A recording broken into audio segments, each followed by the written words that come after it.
G'day and welcome to The Drum. I'm Ellen Fanning. Coming up, Scott Morrison reshuffles his cabinet, but a member of his government who secretly took a photo of a woman as she bent over will remain in Parliament. There goes Easter. As COVID rears its ugly head in Queensland, do the states and territories need to reassess their appetite for risk? And JobKeeper is gone. The Treasury is warning that up to 150,000 jobs could be lost this week alone. Will the economy be able to catch them?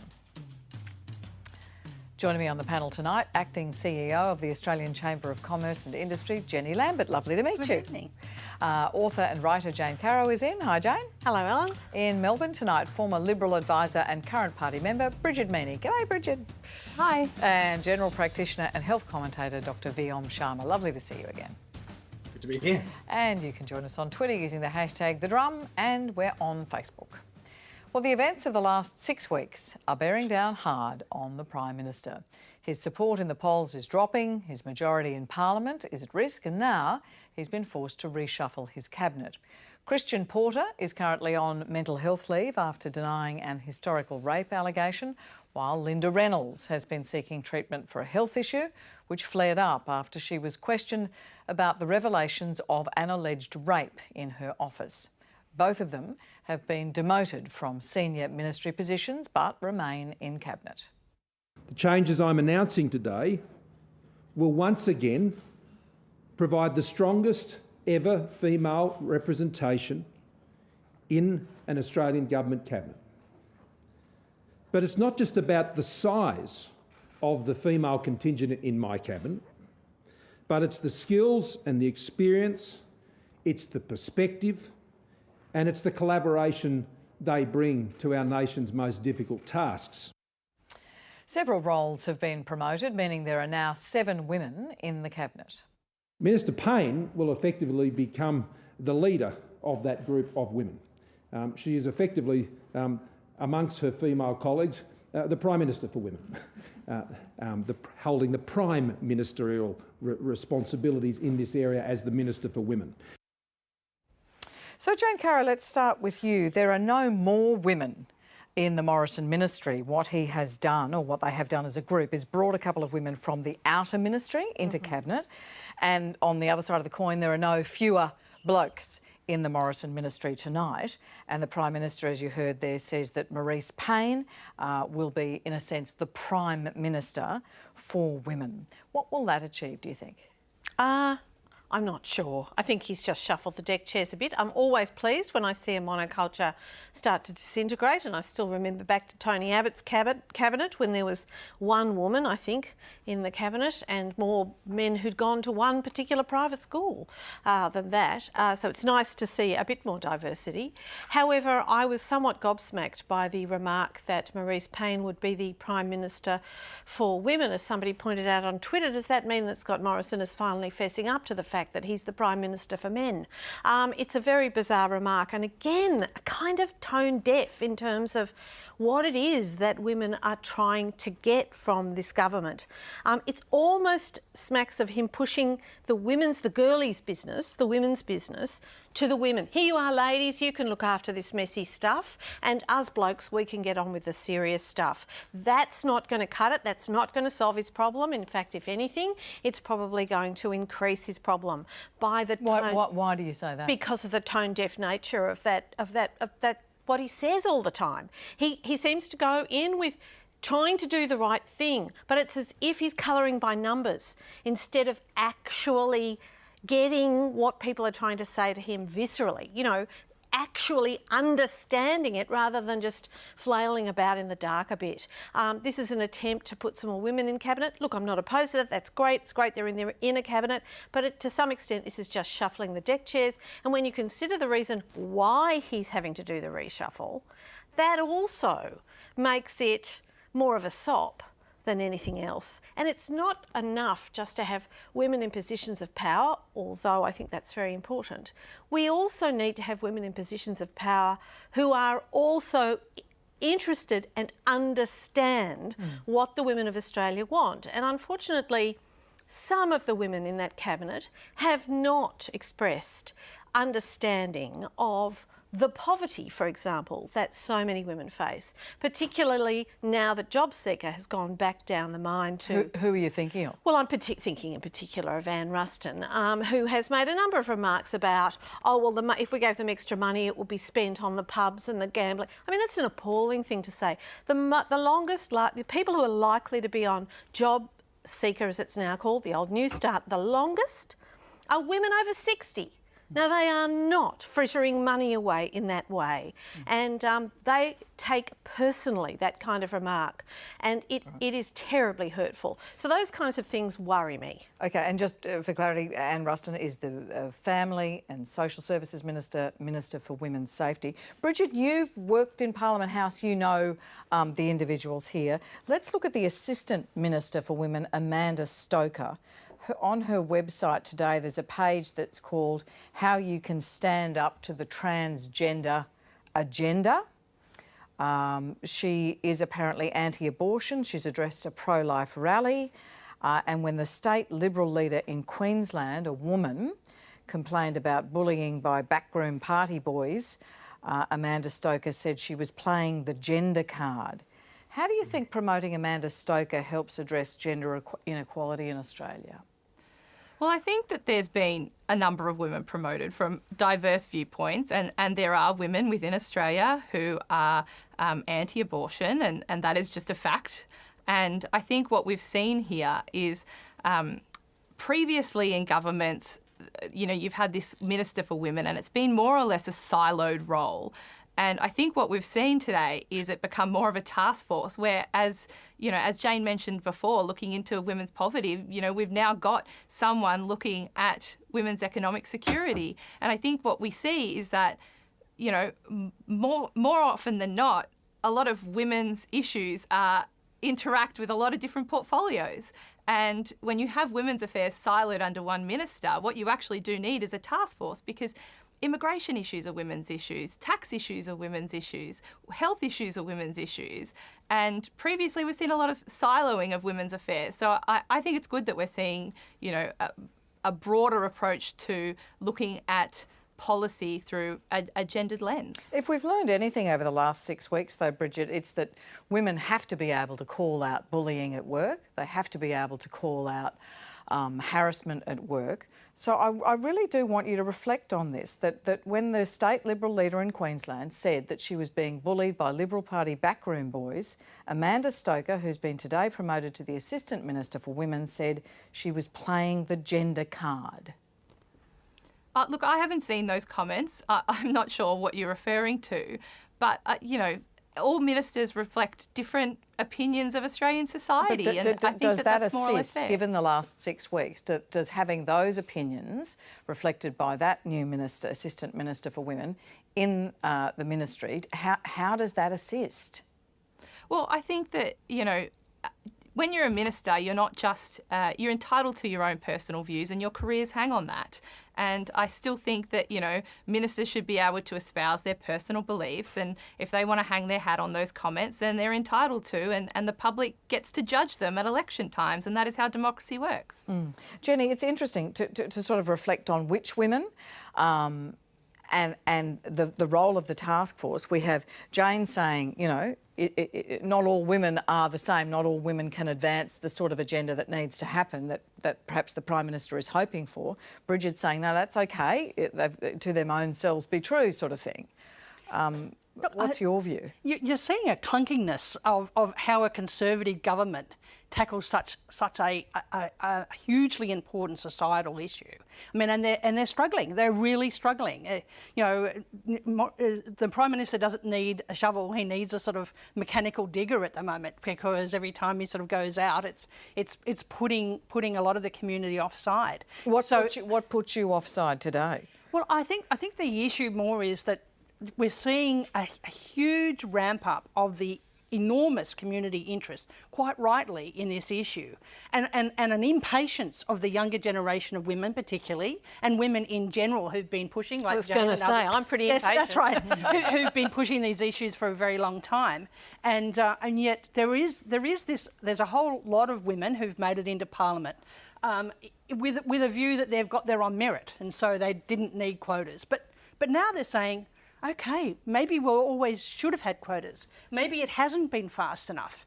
And that's where the community is ahead of where the government is. I mean, and when you're saying that, you're saying men and women in the government. The community is ahead of men and women. Oh, yeah, the community is ahead of the government in general. Right. I mean, and even indeed more than just the Liberal Party or the National Party, there would be a whole range of people that are in parliaments across Australia who've said, look, we had the women's equality movement in the 60s and 70s, and now generations of women like myself have gone out there on the basis of, I'm happy to compete on merit. I don't need quotas, I don't need this and that. But the momentum of the discussion now is completely moved from that, and the government hasn't caught up. And I think it's now a matter of the government and people like myself and others to catch up with that momentum and say, yeah, things have changed. It hasn't been good enough. We've tried that for a few decades. Yes, there's been a bit of a breakthrough. There's been some breakthroughs, but we're nowhere near enough, both in terms of the way that men understand their respect and the opportunities needed for women, and also many of the women who, you know, the examples that you gave, who haven't yet caught up with the fact that the agenda has changed and we need to change and I think it's really important to note what I'm frightened of, and I think a lot of women, and perhaps we're more sceptical than we need to be, but we've had decades of being disappointed, so you have to excuse us, is that some of these women may be used to actually advance an anti-women agenda. I mean, let's not forget, Minister Jane Hume floated an idea a couple of weeks ago about women being able to dip into their super if they were having to flee domestic violence. Yeah, the government withdrew that idea. Exactly, they withdrew that idea because all the stakeholders went, are you insane? So there's a fear that some of these women simply, lovely that they're women, lovely that they're doing well, but they simply don't understand any better than the bloke sitting next to them what the real issues are here. Viom, can I turn to you? I want to point out Karen Andrews, who's been announced today as the Minister for Home Affairs, and she certainly wasn't using the government talking points, one assumes, because she came out, didn't she, last week. She did an interview on 7:30 with Lee Sales. She did an interview with Fran Kelly on RN, and she just said, we women here in Parliament House, we feel socially isolated. And then she said, we aren't included in many of the discussions that happen, whether that be in relations to matters that are being debated, in my case in the House, or whether it's more broad discussions about policy issues, simply because we aren't in other people's office socialising. Now, Viom, I've got a bet on that I can refer to the musical Hamilton in every segment in this entire show. And rub it in that you've everybody's seen it. loving this idea. Bridget's smiling. Everybody's really happy with this idea. I want to be in the room where it happens, right? I want to be... So now Karen Andrews is the Minister for Home Affairs and she is in the room where it happens. And she spoke out last week. Do you think she's the sort of woman with that access that will have an opportunity to speak truth to power in the way that will make a difference? I certainly hope so. And just to be clear, we're talking about Karen Andrews, who's, as part of the reshuffle, I understand Christian Porter has actually taken up her new role, if I understand, for Science, Technology and Industry. Is that That's right? The thing I find strange about that is I would argue she's actually the more qualified of the two for that role. She's actually... For the science role. For the science role. She's an engineer herself. She's has a diploma in terms of industrial relations. She got a big promotion, Viom.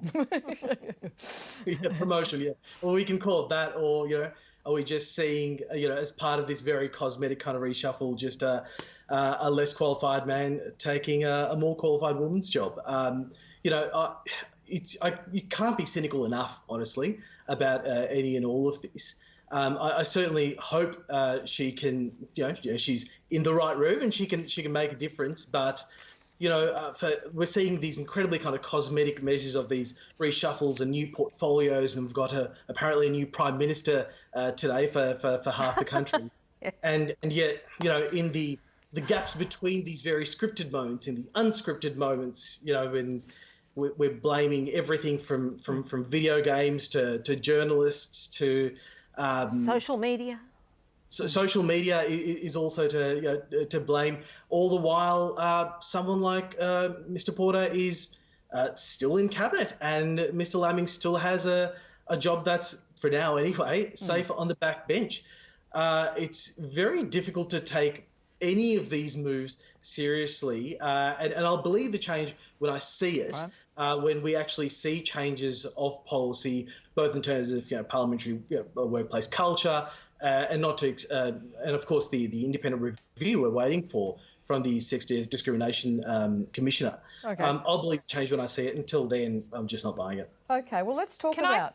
Oh, yes, Bridget? Can I just quickly jump in about Karen Andrews? Because I do think there's something that did stick with me based off her comments last week. And, she was angry, and she was one of the only people you really felt that anger coming through, and her frustration. And I think that really stuck with me. But I do think that even a short time ago, someone who didn't toe the party line and came out saying this is a disgrace would not have been promoted the next week.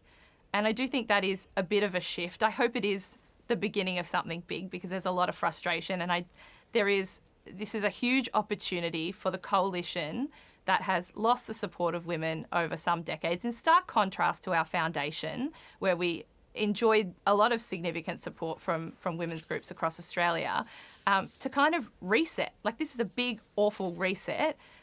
But it is important now to change direction, and I hope that Karen Andrews and what she did, and hopefully her promotion off her capabilities, but also off her comments last week, is the beginning of something like that. Yeah.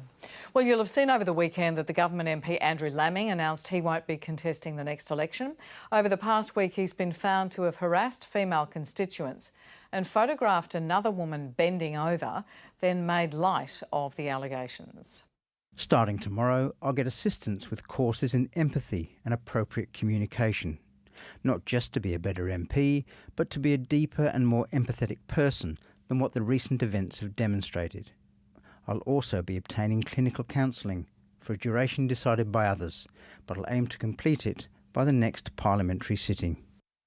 Despite all this, the PM won't sack him or call for his resignation. He was elected to this place by the people in his electorate. That's who he was elected by, and he was elected to serve here for 3 years, Mark. He was elected to serve here for 3 years in this parliamentary term, and that's what he intends to do.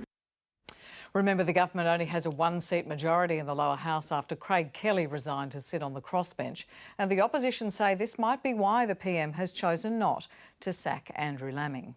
Clearly someone like Andrew Laming, who has a long history of bullying and belittling and abusing and trolling his own constituents, should no longer be in the parliament. This is a government which is already in a very precarious position in the parliament. It's been there for 8 years now, and it's unravelling before our eyes. Bridget, can I start with you? Andrew Laming's upskirting admission seems to be a clear admission that he has broken the Queensland law, Section 227A of the Crimes Act, subsection 2, using a mobile phone in a public place to take photos of women's underwear under their skirts without their consent. Why would the Prime Minister let him stay in the party room, Bridget? Well, to be honest, I think it's within the coalition's interest to let him go. It's a 60% two-party preferred seat. It's going to be a coalition seat regardless. So even if they had a by-election and he tossed him out, they'd still win anyway, and the PM would have made the point.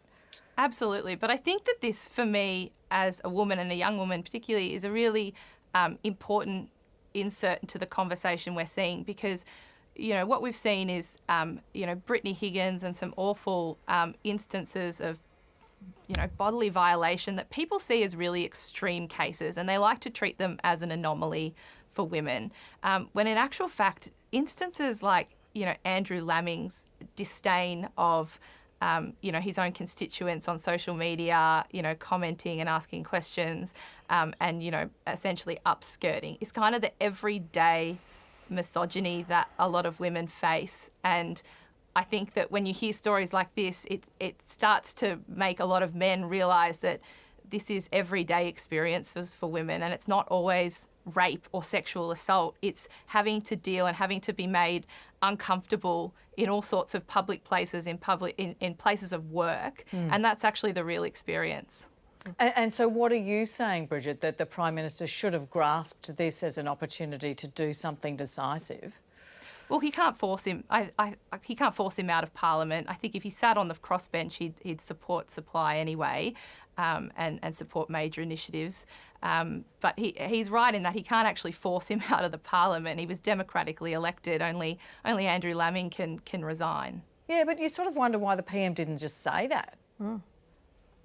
Well, you never know what's going on behind closed doors as well. I think that he's made a pretty bold step in condemning the behaviour, and basically I think ended Andrew Lamming's career regardless, which is to me the important thing, that Andrew Lamming no longer sits in the Parliament at the next election given his behaviour. Yeah, another 12 months of super though. And his salary. Viom, can I ask you this?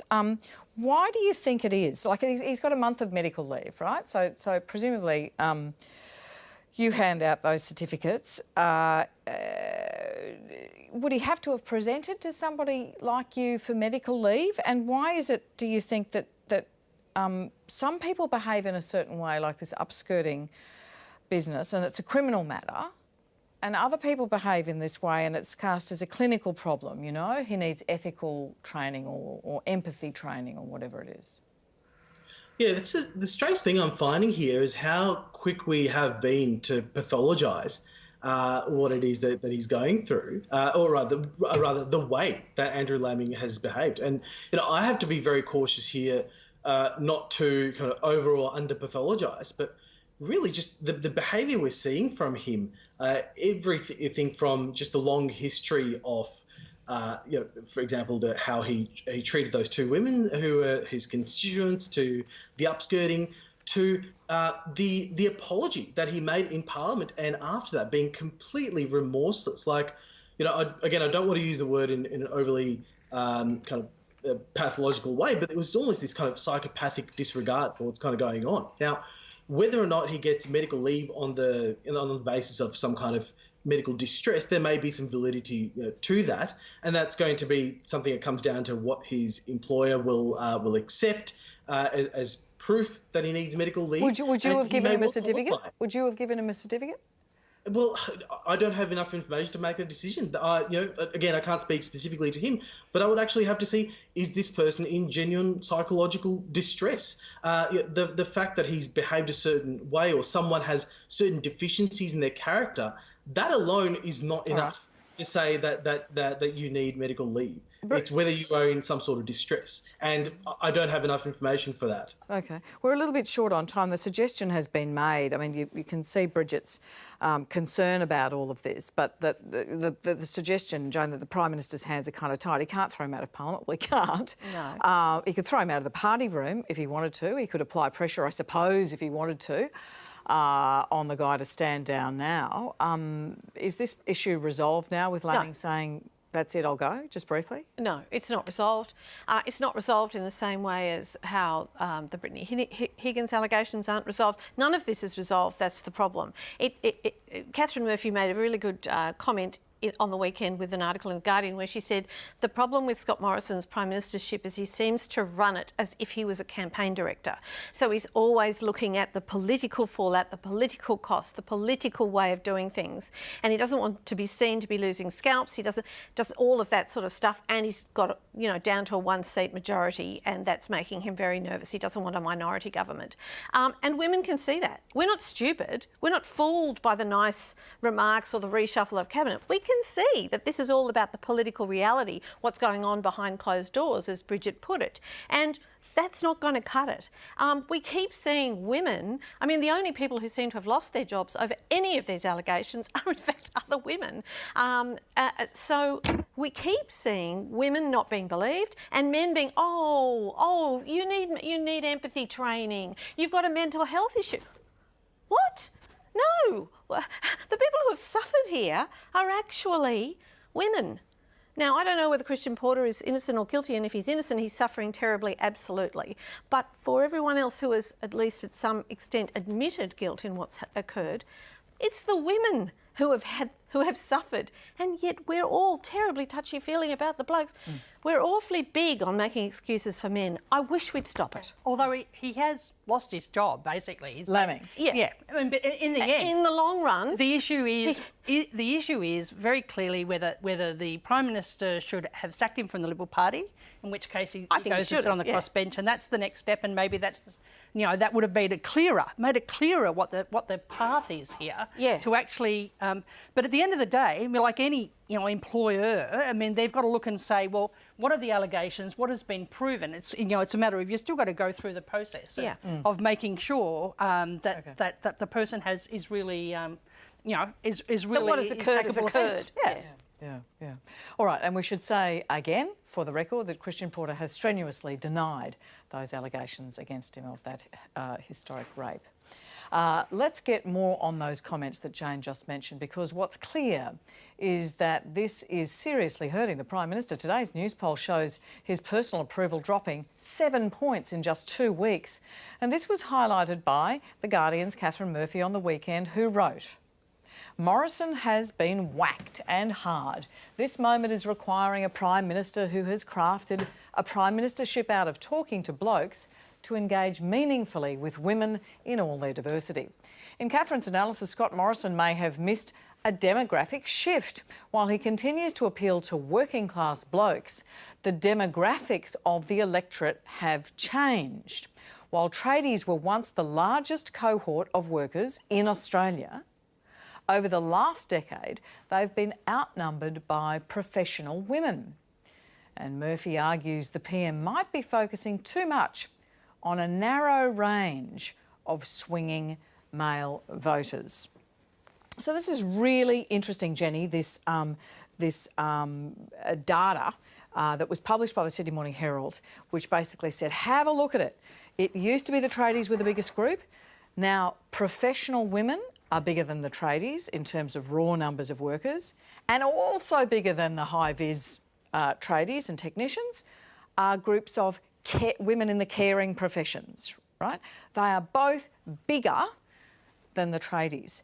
Has the Prime Minister and maybe the political class more generally missed that demographic shift which happened round about when Morrison became the Treasurer, when Tony Abbott lost the Prime Ministership?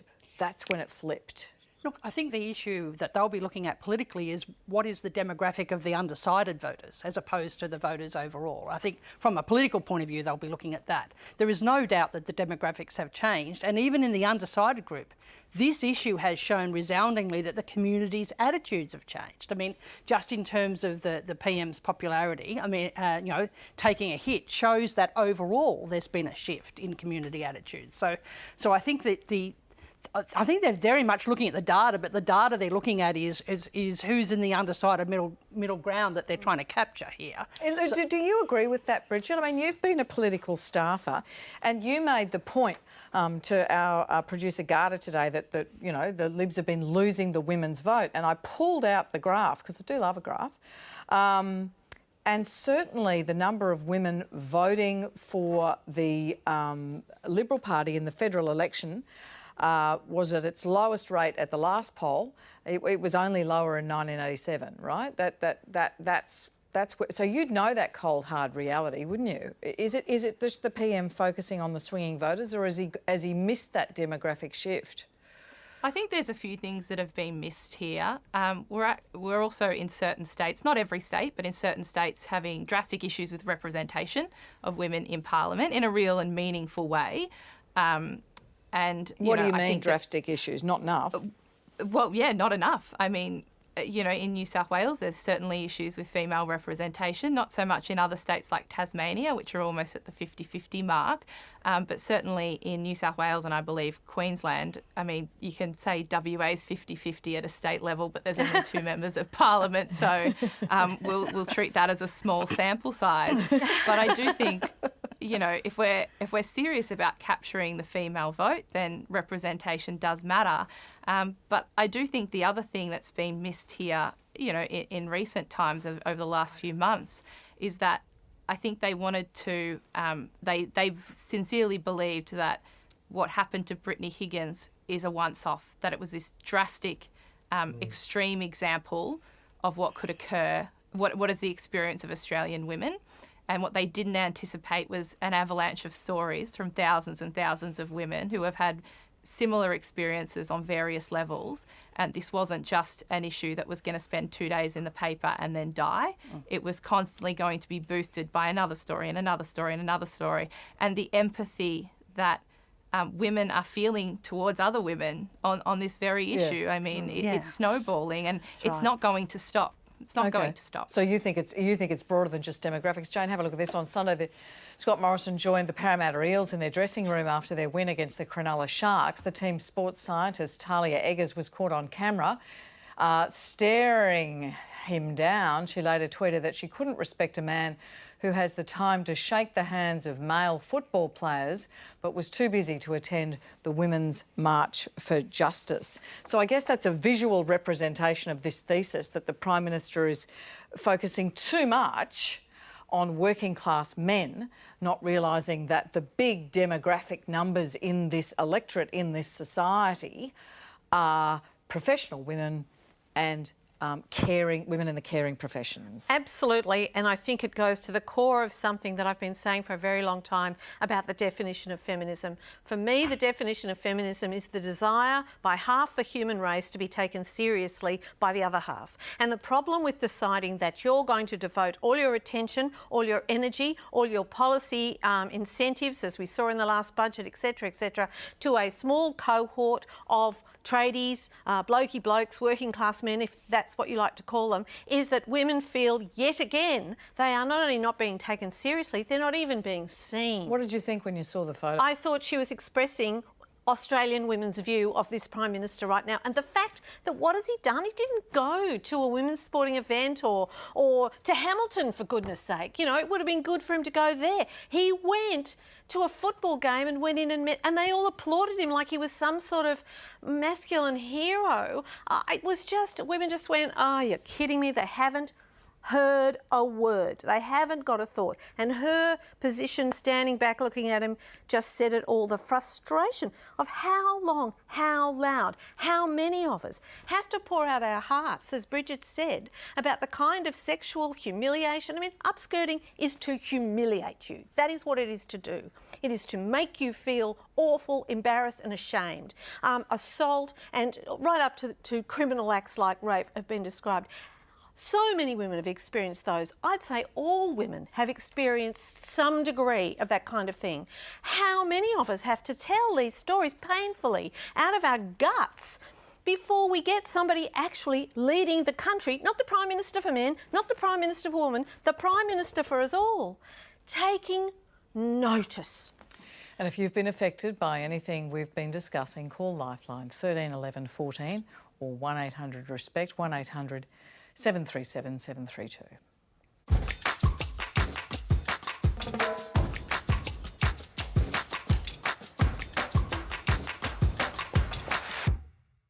Now, before we move on, a little bit of fashion history. The 1950s was a big decade for women's fashion, kicked off by the birth of the razor-thin stiletto, shortly followed by Christian Dior's pencil skirt in 1954. Two pieces that are fashion staples even today, although I prefer Birkenstocks. And as the Drum's Beth Ann Smolenick found out, it's no longer limited to just women. My name is Mark BRYAN. I'm 61 years old. I'm a mechanical engineer. I'm married for 11 years. A father of three, an American football coach, and his shoe of choice? The 10-centimeter stiletto heel. It's probably my favorite. His college girlfriend introduced him to high heels, which they'd wear together to stay the same height. I was lucky we wore the same size. Since moving to Germany from Texas, Mark has embraced wearing heels and skirts to work. The HR department said, yeah, you can do this. We have no problem. So that kind of gave me the freedom. A choice that has gained him over 413,000 followers on Instagram. It just caught me completely by surprise that what I do and what I believe in is just so popular with everybody. And seen him feature in international fashion and news, from Vogue to the Washington Post. But it hasn't come without criticism. I do get the people that aren't following me that, make the comments, you're a man, act like a man. But for Mark, fashion has no gender. A lot of people that, see me wearing a skirt and high heels, automatically assume that I'm gay. And those are the kind of mindsets we need to change. I don't feel any different if I'm wearing pants or if I'm wearing a skirt. To me, it's just it's a fashion statement. It has nothing to do with being masculine or being feminine. or being gay or being straight. And he believes it shouldn't dictate people's clothing choices. It's not just the men that, want to wear something from the other side of the aisle. It's also women too, but they've been afraid to do it. Afia Mark's hopeful he can inspire others to overcome. I believe that, most people that you encounter in a public place and stuff are complete strangers anyway. So why worry what they think? You should really don't think about what your friends and your family think. Great advice, and doesn't he look great in a pair of heels? You are watching The Drum, and with me on the panel, Acting CEO of the Australian Chamber of Commerce and Industry, Jenny Lambert, author and writer Jane Caro in Melbourne, former Liberal advisor Bridget Meaney, and General Practitioner Dr Vyom Sharma. Now, a few more of you than usual may be tuning in from Brisbane tonight because unfortunately the city has entered a 3-day lockdown and you're stuck at home watching us on television. Premier Anastasia Palaszczuk made the call after 4 new cases of COVID were detected in the community, bringing the total number from this new cluster to 7. This is the UK strain. It is highly infectious. Now, we need to do this now to avoid a longer lockdown, and that lockdown will commence at 5 p.m. this afternoon. That lockdown will be for Greater Brisbane. Now, for the rest of Queensland, we will be putting in that compulsory mask wearing for the rest of Queensland and limiting gatherings to your own home to 30 people. Other states have reacted quickly. Western Australia has closed its border to all of Queensland. South Australia and Tasmania, as well as Victoria, have introduced restrictions on anyone coming in from Brisbane. Now, we're all used to this by now, the quick lockdown and the border closures, but this comes at a crucial time for Queensland businesses, with many reliant on the tourism money coming in over the school holidays. Given this, and the success we've had so far, should we be reassessing our appetite for risk? Drum regular Professor Kshitij Kapoor says it's a discussion we need to have. So in some sense, we're in this beautiful golden cage. Look, we have freedoms and liberties within Australia at the moment that are probably enjoyed by very few people across the world.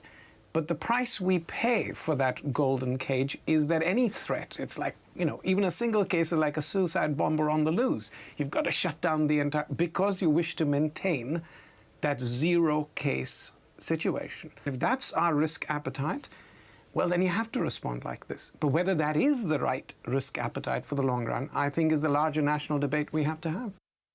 Kshitij Kapoor, and he's now the president of King's College London. Do we need to reassess our risk appetite? I definitely need to look very, very much about whether the proportional response that governments are making is in any way match where the risk is. I think even a risk appetite of suppression or getting it close to zero still may not mean that they have to lock down the whole of Greater Brisbane. I mean, that's not what we did in New South Wales when we had the issue of the hotspots in the Northern Beaches area. It was about locking down in the localities of concern. We need to be, really need to reassess our risk appetite in this space and get some proportionality back into the response, but still maintain a healthy community. I mean, you can still achieve the same health outcomes without having these massive border close downs every time. I mean, it's far in excess. We saw with the Valentine's Day issue, if you like, the weekend that Victoria closed down. Why close the whole state, including stopping people in northern Victoria, going across the river, into New South Wales or the other way around, and stopping Victorians holidaying in the South Coast coming back? Why do we go that far every time? So our risk appetite is causing governments who were being rewarded, as we saw in the Queensland and the WA election, it's popular, with the fact saying, yeah, great, close down everything because we're worried about that one case. But we've got to actually really reassess what are we trying to achieve here. Yeah. Vyom, was this really necessary? I mean, when you think about the economic impacts, when you think about the social impacts, when you think about all the activities people had planned, large and small, across Brisbane over the next 3 days, 6 cases? Well, there's a couple of things that are unique about this particular situation, which is that this is a outbreak of a variant of concern. So if you compare it to, say, Sydney's Northern Beaches, that was not a variant of concern that had broken out of the virus. So we have to pay special attention to that. But also, we can't expect every state to respond with the same level of risk tolerance when they all have their own individual level of resources and experience and expertise. So I think we have to kind of bear that in mind. There may be special epidemiological features that are unique to this situation. I mean, we know there are because of the variant. I think you could say that 12 months ago, when we were still learning, when we were still trying to establish systems of contact tracing and we were still trying to establish our processes of dealing with it. But it's now 12 months in. I mean, surely the states can get more consistent in their responses. It's really important from a certainty point of view. If you're booking a holiday, I mean, like, are you going to be willing to book that holiday if you get that uncertainty about, what's going to happen? Will I be able to get back? Will I get stuck there? I mean, there needs to be more consistency. I think that's an argument 12 months ago. You could worry about the ICU, hospitalisations, but nowadays, surely we can get more consistent with our responses. But everyone's terrified of these super infectious strains from the UK, because we know, the thing about Australians is we don't just get Australian news. We're not like the rest of the world. We actually know a lot about what's going on overseas. And we've seen what's happened in the UK. We've seen what's happened in America. We've seen what's happened in Brazil. And I think one of the things COVID is teaching the human race is there's no such thing as certainty.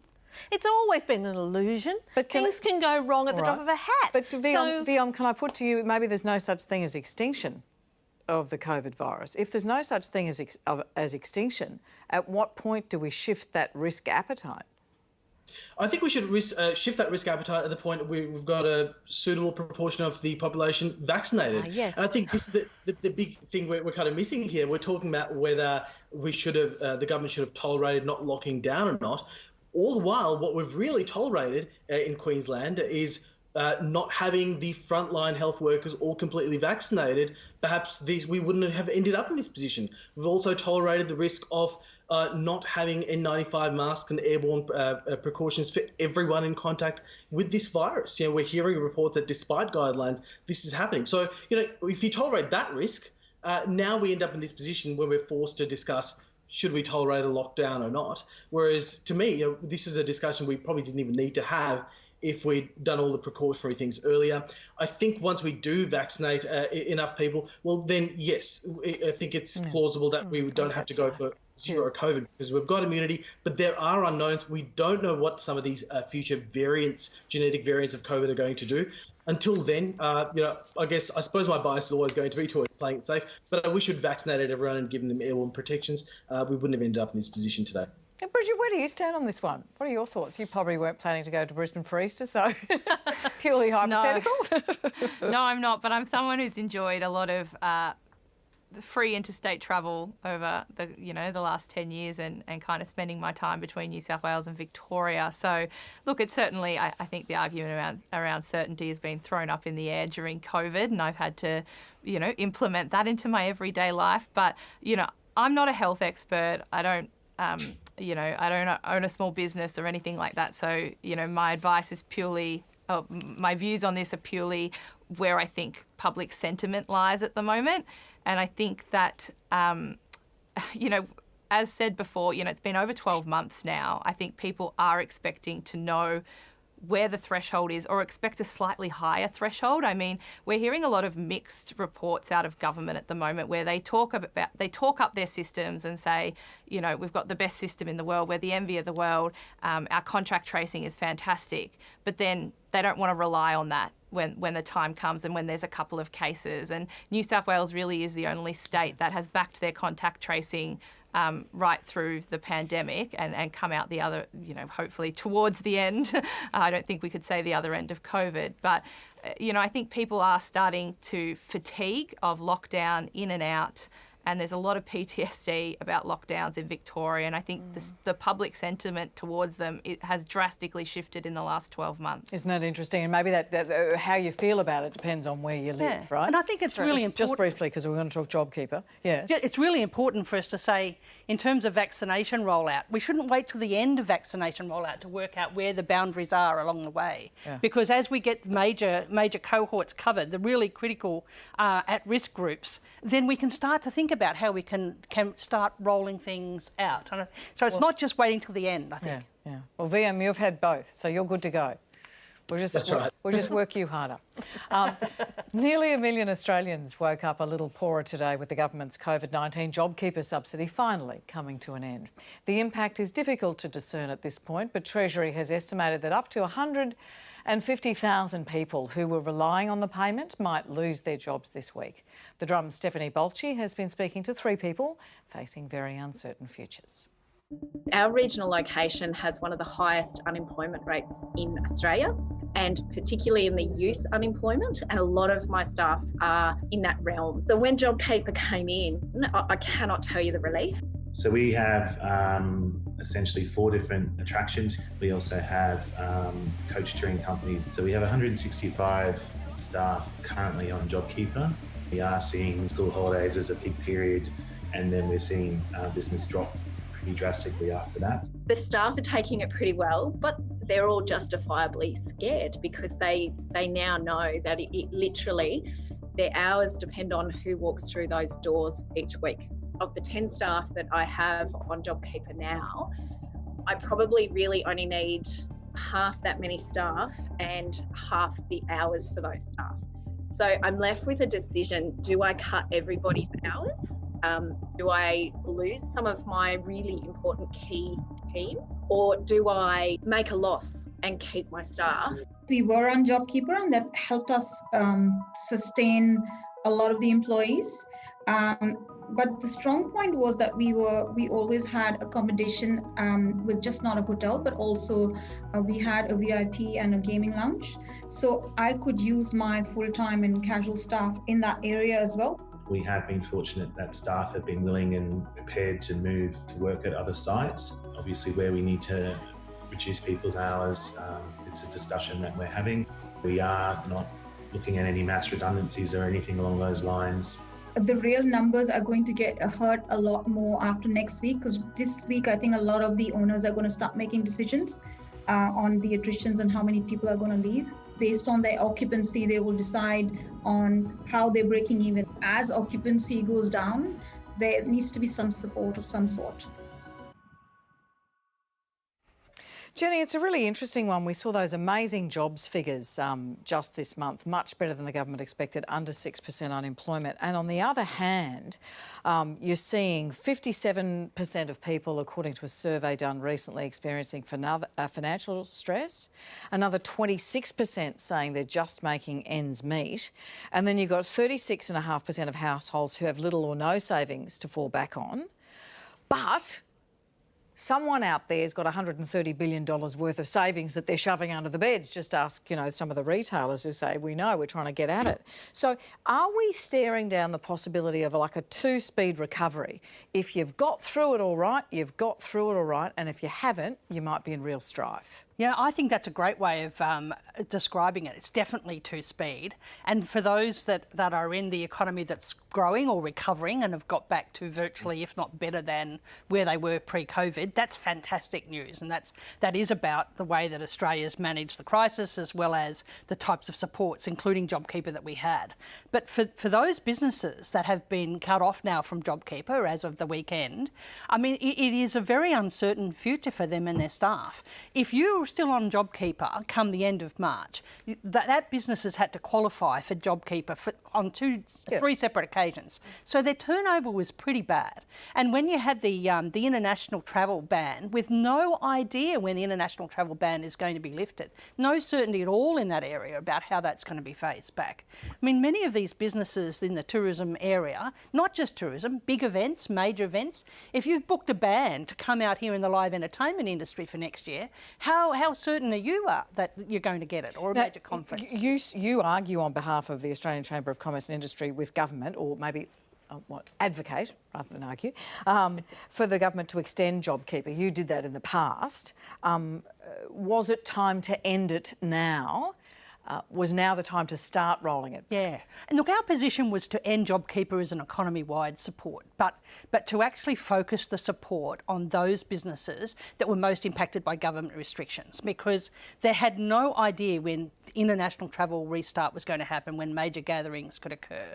And also, as we've just discussed, the state border close downs are still uncertain. They're still happening in a way. So we were arguing for specific targeted support.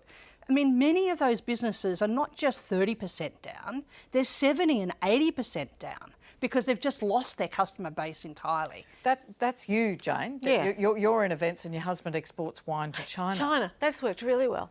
Yeah. So it's been hard. Yeah. I mean, it hasn't So what been. are you down? Well, I was down about 90% at the beginning. My husband was about 60% down. So we qualified for JobKeeper and that really kept us going. And look, it's sneaking back up there again. And what I'm noticing is, you know, there is a loosening, a natural kind of coming off JobKeeper that's happening anyway as things loosen up, as the vaccination hopefully rolls out all over the world, including here.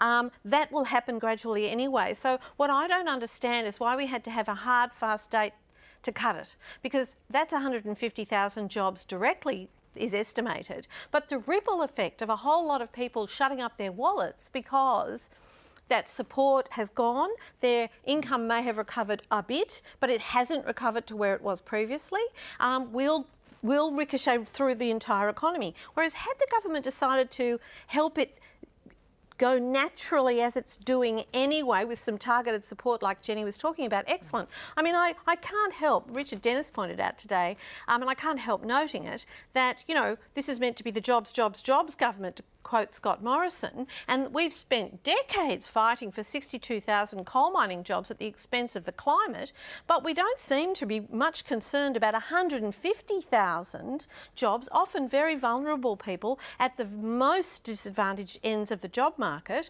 and what's going to happen to them. So that strike, and I think it may have a little bit to do with some of the rage of women demonstrating, because a lot of the people who are suffering with loss of hours, loss of jobs, loss of wages and the economic impact are female workers.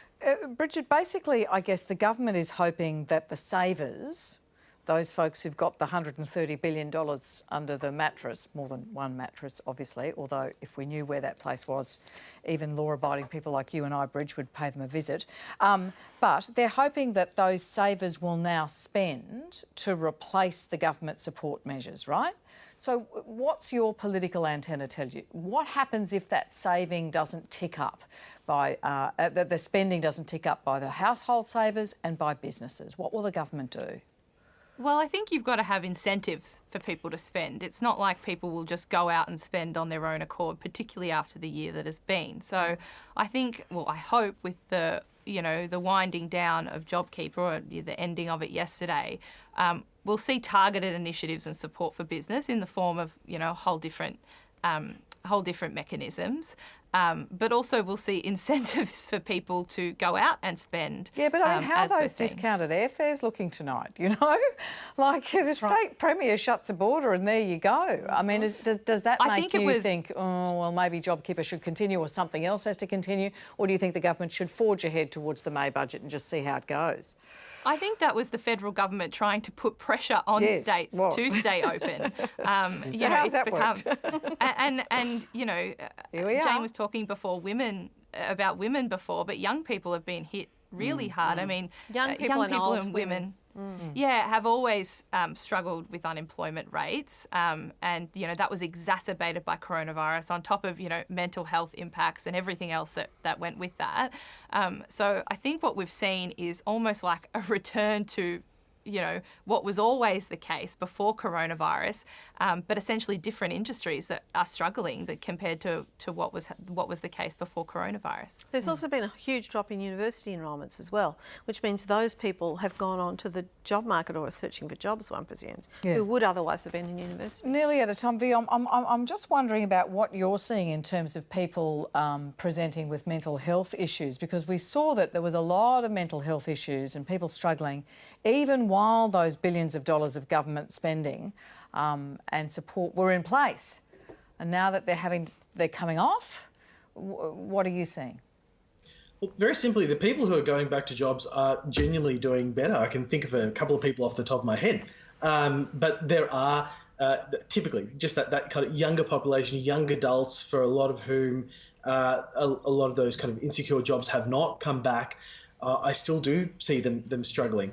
So, this has just been the story of the pandemic, and just to kind of build on that point that I think Bridget was saying, we do need incentives for people to spend, and not just as individuals but entire industries, and a lot of that security to spend on things like tourism, etc. This is a classic example where I think the health outcomes and the economic outcomes, they're going to be correlated. So if we can, for example, get vaccination happening, perhaps we wouldn't need to have this lockdown. We could get tourism, etc., actually building organically, so people will be able to spend what they've saved, rather than having that insecurity about what's going to happen next month. Yeah, I think with the small businesses too, we can't forget that it's not just the workers that are impacted with job losses. But if you've spent your whole life building up a small business that is aimed at international tourists or tour guides, or the Indigenous communities in the Kimberleys have been really impacted, very strongly impacted by the loss of tourism into the Kimberleys, the loss of the expedition cruises that go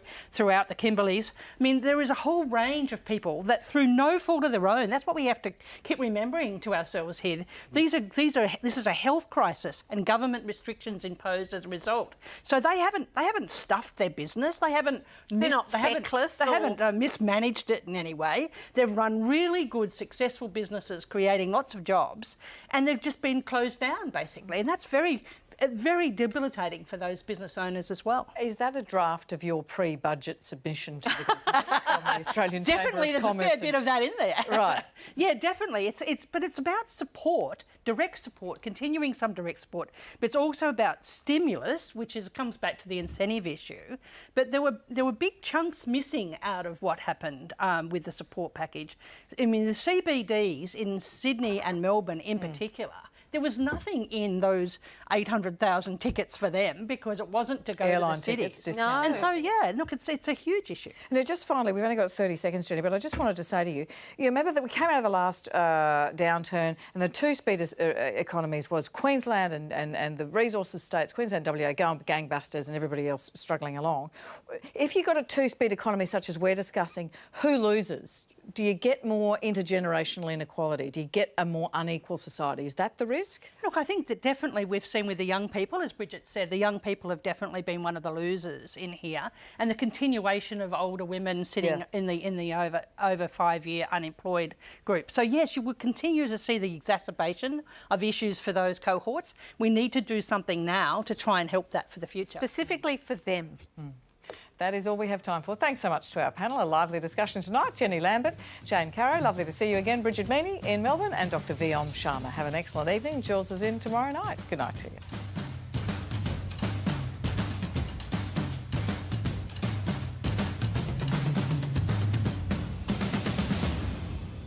In the middle of the night, Myanmar's military